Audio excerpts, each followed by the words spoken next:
the boxers in the red corner, wearing black with red. On the scales at 18 stone, 9 pounds 12 ounces.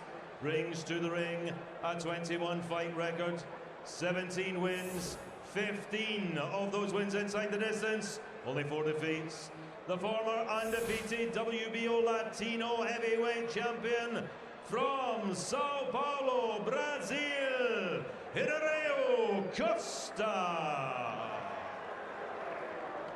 And in the blue corner, wearing black shorts with gold, weighing in at 17 stone, 12 pounds 5 ounces, brings to the ring a perfect record, 14 wins from 14 contests, 11 wins inside the distance.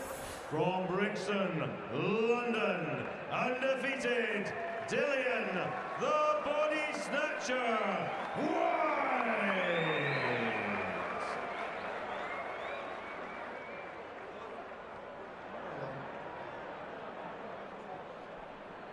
Well, lads, you both know the rules, so let's just have a good clean fight, okay? Most of all, remember to defend yourselves at all times. Touch gloves. Keep it clean. It says here, this one is scheduled for 8 rounds. When this fella is in the ring, you don't usually hear the final bell. Dillian Whyte, 27 years old, originally from Jamaica, now in Brixton, South London. 14 fights, 11 of them stoppages. The 3 that didn't were early 4-rounders. And when he connects, you know about it. And he's up against a fellow we saw a few months ago in Germany, Jim, in Irineu Costa. We saw him take David Price a few rounds. He's tough and he's rugged, but very, very slow and heavy on his feet. And if Whyte is sharp and in shape, he should be able to find a few punches to unsettle this big fella from Brazil. Yeah, he'll do well to get him out early because Costa, you never know what kind of shape he's in. If you look at the weights, you know, his weight fluctuates considerably from one fight to the next. It all just depends what kind of shape he's in. But he's experienced, he's defensively pretty good, he knows his way around. But you don't look upon him as an actual threat. But if he gets him out early, that would be impressive. Whyte's big claim to fame, of course, is in his handful of amateur fights. He put Anthony Joshua on the floor and got the decision as well. And those two would appear to be on a collision course down the road. Whyte certainly taking things very seriously. He's added Jonathan Banks to his team. Banks now his lead trainer, and that's the guy that's been training the Klitschko's. He's also brought in nutritionist Kerry Kays as well, part of his team. Chris Ocko is the long-time trainer. Is still going to be involved. Whyte sees himself as the guy that can burst the bubble of Joshua, and if he can, there are huge things ahead for him. So this really a tool sharpener, just to see how he can get along. And they'll continue to hype up the Joshua fight, hopefully for later in the year. I don't know if you saw his performance on ringside, Jim, but he's a good talker, very articulate, very engaging, bright, got a lot of skills outside of the ring, and plenty of clump inside the ring as well. It was that first right hand that did the damage. And Costa blinks and looks at his corner as if to say, what on earth just hit me?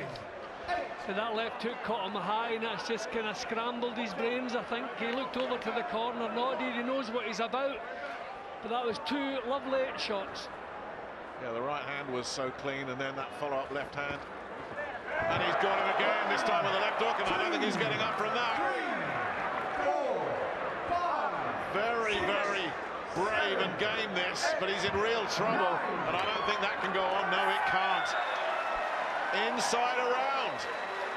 Dillian Whyte shrugs as if to say, what more do you want from me? That was impressive, whichever way you look at it.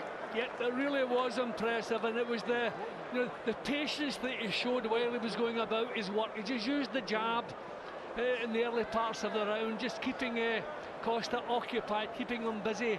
Then he stepped in with the big shots, and the first couple of powerful shots had him on the floor. Then again, he was in no rush, just taking his time. He knew he had the power to get him out of there, and the finishing shot was a beauty. Just to put some sort of context in it, I mean, when Costa steps up in class, he loses, but he was outpointed by Christian Hamer, stopped in 4 by Joseph Parker, the New Zealander that's exciting everybody. David Price took his time, it was 6 rounds. And then in March, Dennis Boystoff, that was 2, so nobody's done him quicker than this fella's just done him now. No, but he took some hefty thumps from David Price as well. See, that was the left hook, it caught him high on the head. And quite often that's a punch that you don't recover quickly from. It kind of scrambles your brains.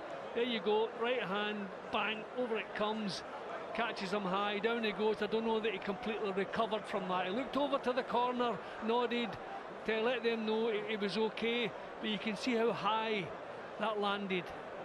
Just completely scrambled his thinking, never really got over that. Then, so by that time, what Whyte knew, he had the power to get the job done quickly. But he was still patient, and there, left hook once again. Yeah, that was a clinical finish. It really was. So Whyte pads his record to 15-0, 12 inside, still not past 4 rounds. And with his new training team in place, he's taking this very seriously indeed, and Costa bravely struggling, trying to get to his feet, but Michael Alexander had no decision to make there. Nobody will argue with that stoppage. Let's have a look at it again, and let's just hope that we can get Dillian Whyte and Anthony Joshua in a ring together. It will be explosive. Yep, nice to see Big Anthony in with someone who really does have ambition of his own. That's what we need to see. But that was an excellent performance.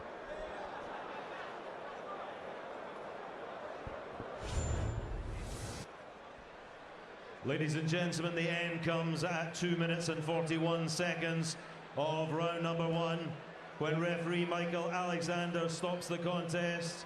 In his opinion, Irineu Costa no position to continue. The winner, now moving to 15-0, Dillian, the body snatcher, Whyte. Big smile from Dillian Whyte. A very happy man indeed, posing for the photos, and we'll be hearing from him when he's finished with the photographers. And you know what the talk is going to be about. When, if, will he face Anthony Joshua?